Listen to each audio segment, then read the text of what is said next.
What up, what up, what up, what up? It's me, LHHATL. Good as night, right about the hood. Oh, dear God, I'm already eating and drinking. Look a damn mess, just a damn mess. No means no, and yes means no.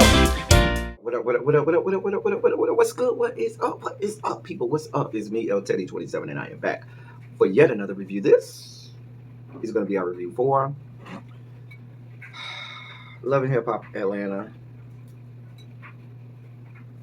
This is season 10. It is episode 4. It is entitled Blast from the Past. Y'all, it's becoming more and more difficult to stomach this mess, but we'll do the best we can. Anyway, so we start off with Yandy still having a conversation with Infinity and so forth, and Infinity kind of did what she, used to always do. If you remember when Yandy first got Infinity, and she used to just get mad and just start walking off and just and Yandy would have to go find Infinity and shit like that. Remember that? That was like last season or season before last on Love and Hip Hop New York. Anyway, so she's doing that again. But I guess at a certain point, Infinity smelled what was coming and said, you know what?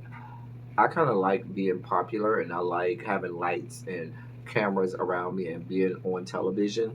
And I don't know if I'll ever get that again in life if I just leave this situation. So let me make nice and say what I have to say and do what I have to do so as to get Yandy to let me back. Yeah.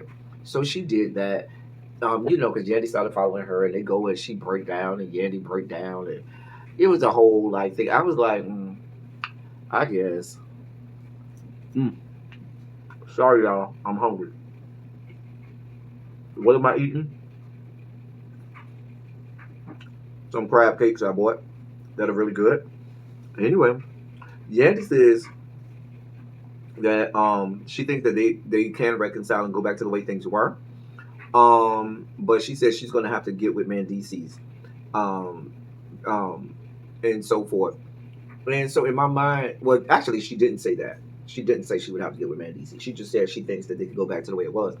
I wrote down, not if you can't get Mendices to be a real parent the way you are wanting to be a real parent, or you started off being a real parent to her. Because like I said, this situation started and happened when Mendices was in jail. And so now you're expecting Mendices to have the same attachment to her, even though you didn't involve him in the situation. And I think that's where I feel like, and I can't say for sure because I'm not in these people's business, but if I remember correctly, y'all correct me if I'm wrong, I feel like Yandy got in this situation with Infinity without conferring with or getting Mendices' opinion about it. And so she, even though she's married to Mendices, like if you married to somebody, you need to get their okay before you start making life-changing decisions that are going to involve them. So I don't think it's going to be as easy of a transition as Yandy and Infinity are thinking, no matter what we see on television. No matter what we see on camera, this is not an easy transition at all. So I'm curious to see how this plays out, even though I don't think we'll see it all. Rash Ida is at her store, Pressed or whatever, and her mama come over, and they start talking about her older sister named Booby or whatever. So they, start going in on the older sister and, saying that the older sister always begging them for money, and they try to begging them for money or whatever. And I'll get there later. I have a whole rant about that. Because I wrote down on here that they enabled her. A whole nother story though. So I'm gonna just leave that down, park that conversation. But they talked about the fact that the older sister's birthday is coming, and so they have to they want to do something for her, but they still don't want to feel like they're enabling her. Because they basically say that the sister's a whole ass crackhead and a baser. Anyway, Erica goes to her OBGYN. Now, I found it interesting that the OBGYN, when Erica told the OBGYN the issues or angst that Safari had with the acceptance of this new baby that she had coming on the way, The doctor told her you need to give him some time. That it took you a minute or two to really come to grips with the fact that you were having a baby. So clearly, he, like you, needs a moment to come to grips with this and really come to terms with the fact that another child is coming, even though they are they already have a young child, and he was having difficulty with that. Now, am I in agreement with any part of this quote unquote PTSD, post trauma, or whatever Safari says he's going through? Hell nah, bitch, you ain't going through a goddamn thing. I don't buy that. The bitch is going through the fact that he lost his own childhood because he's been a whole ass child this whole time. He wants to go back to being a whole ass child and not having to be an adult and take care of a child and take care of his own child, a real child. A mess. She does find out the sex of the baby from the doctor before she leaves. We then see young baby Tate. She's in rehearsal. So I told y'all last review, this girl got gummy bears on her fingernails. I just cannot. I cannot get with gummy bears on your goddamn fingernails. Whatever. Guap calls her and tells her how he felt about her antics at the little kickback that she had that we saw last episode. And he kind of goes off on her and lets into her a little bit, which in my mind, if he was completely wrong or if what he did and said was out of pocket, I don't feel like he would still be going off on her. And I wrote down in my notes something else happened that we didn't see. And then she finds out from the little DJ guy, whatever that was there, that was helping her, that her video or song or whatever the fuck she got going on hit 1 million views. I still ain't seen that shit. But girl, whatever. Kurt is down to the new location. They have a new location for press, and he's down there getting some things together. And so Rashida comes in. But I looked at Kurt, and I was, now, maybe my mind, wasn't Kurt bald head? Like, where the fuck Kurt get hair from? Like, how the fuck he got a whole head of hair? But last time I checked, that bitch been bald head. Like, where you get this hair from? Did you go to hair club for men? Did they take the hair off your booty hole and off your ass cheeks and put it on your head? Is this pubic hair that they put on your head? Where the fuck Kurt get hair from? Because that bitch has been bald head all these seasons of Love and Hip Hop. Or am I wrong about that? Is this a wig? Where you get this wig from? This piece. In the immortal words of Alexander Rogers, we got to talk about the unit. Okay. Anyway, Carter is there. And Rashida come through and she tells him all about the fact that her mom and stuff wants to have a birthday party for her older sister, Booby or whatever. And Kirk was like, so I guess this means I'm going to have to foot the bill for all of this. Mm-hmm. You already know. He already know he going to have to foot the bill for everything. You know how this is going to go. Listen. He also knows that he can't say no because this is Rashida's family. And yeah, that probably wouldn't be a good look. But I'll get more into that in a little bit, okay? Even though he knows this might be a bad idea, he can't say no. I'll get into that in a little bit. Yet he takes Infinity to go meet up with Mandices. And Infinity apologizes and, takes, I guess she's taking responsibility for her actions and the things that she did. They reconcile and agree that Infinity should be back with into the allowed back into the house and amongst the family. Put a button in that too. So young baby Tate meets up with Guap and they go to this ice cream shop.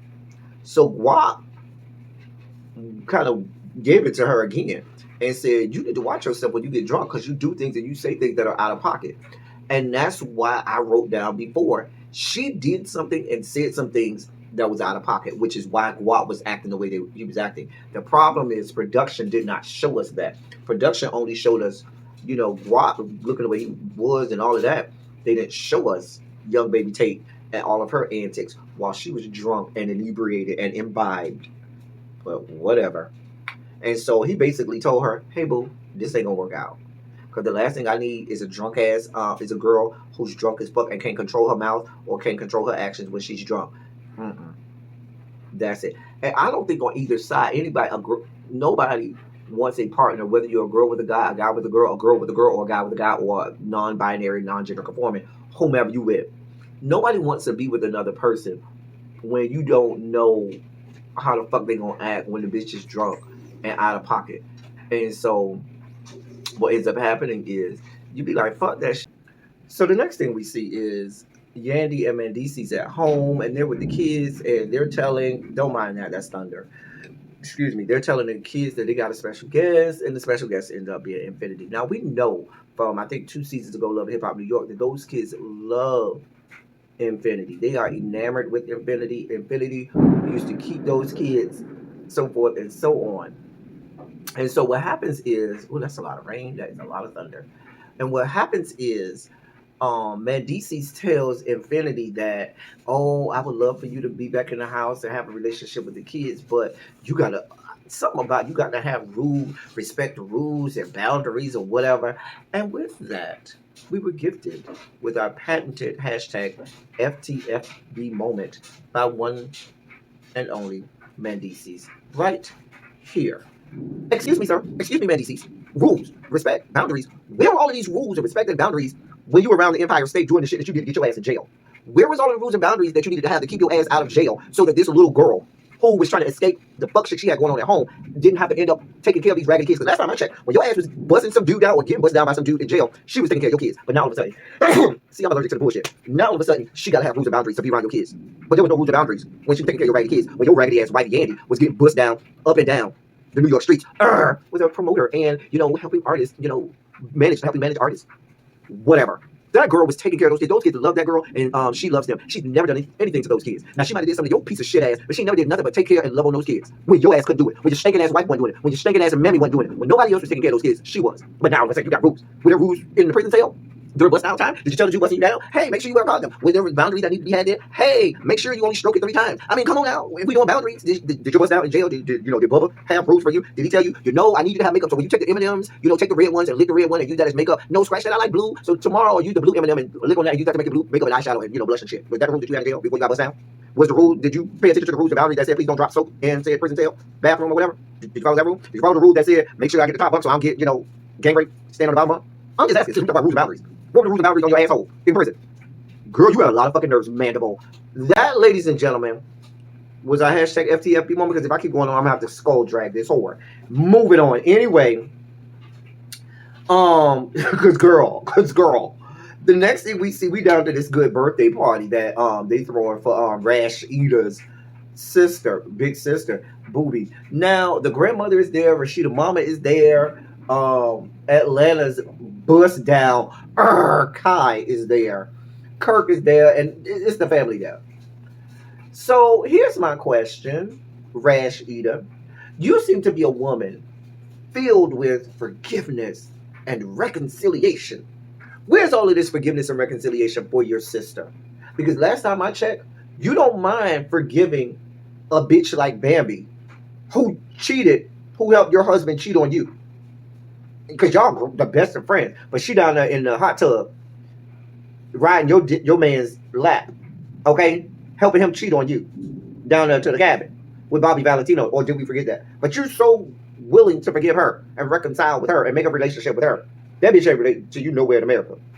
You got all of the forgiveness and reconciliation for all of Kirk's 1,632 bust downs, mistresses, thoughts, and whores that he done fucked in and around the entirety of the South, with which he's had 1,265 extramarital kids. And you have no problem forgiving these whores, being friends with them, seeing it for them, having relationships with them. No problem. Giving them monies and things and all of this stuff. But for your own blood sister, she a baster and a crackhead, and you ain't giving her no more money because you ain't got it for her, but you got it for everybody else. Girl, make this shit make sense to me. I would hate for you to be my sister because you around here and got it for everybody else, but not your own blood sister. One of the few people who you cannot divorce, because you can divorce Kirk, you can't divorce your sister. You ain't shit, Rash Eater. Moving on, because I'm about to get mad. Then we had Safari ain't shit ass, because Erica, who a lot of times ain't shit, but this time Erica wasn't at fault. And Erica came there with good intentions of doing the right thing and saying, you know what, I'm going to do the right thing and I'm going to apologize to my husband and try to do right and make it right because I'm having a baby and I need to have my marital relationship right while I'm with child. And so she goes there and, says, the doctor told me I need to rethink how I approach you and give you an opportunity. And she does and says all the right thing. And this raggedy ass, trifling ass motherfucker is sitting there still waiting for his ego to be stroked and coddled. Are you fucking kidding me? Are you fucking kidding me? Mind you, Erica would have been all right and okay had she went in there and let her have on you still because of your antics. But she didn't do that. She was still trying to make it right, and you still ain't shit. You ain't shit, Safari. Let me tell y'all how you know he ain't shit. He doesn't even deserve to be a father. He's not a father. Let me tell you how I know he ain't a father. Because now, real father, I know across the fruited plains, you know what a father will move heaven and earth about? His daughter. Anything happen, you fuck with a man's daughter and see won't that man move heaven and earth and kill about his daughter. Fuck up one strand of hair on his daughter's head and see if a man won't take your life. That's what a real father does. And his own daughter fell on the ground, could have cracked her skull open, busted to the white meat. Thank God she didn't, but could have got this instrument, this guitar laying on top of her. She's screaming, crying. And instead of being a real man, a real father, a real dad, and jumping to save his daughter, this trifling ass motherfucker is standing there damn near laughing like it's nothing wrong. Are you fucking kidding me? You ain't shit, Safari. You ain't shit. And the proclivity that women on this show have for dealing with, being with, and staying with ain't shit ass motherfuckers baffles the mind. It ain't a dick that good. It ain't a bitch that look that good to make me put up with the bitch ass shit that they put up with. I don't know how they do it. They way better than me. Way better than I could ever dream of being. I was kind of done at this point. She told him what the sex of his next child was, but I really didn't care. I was so turned off.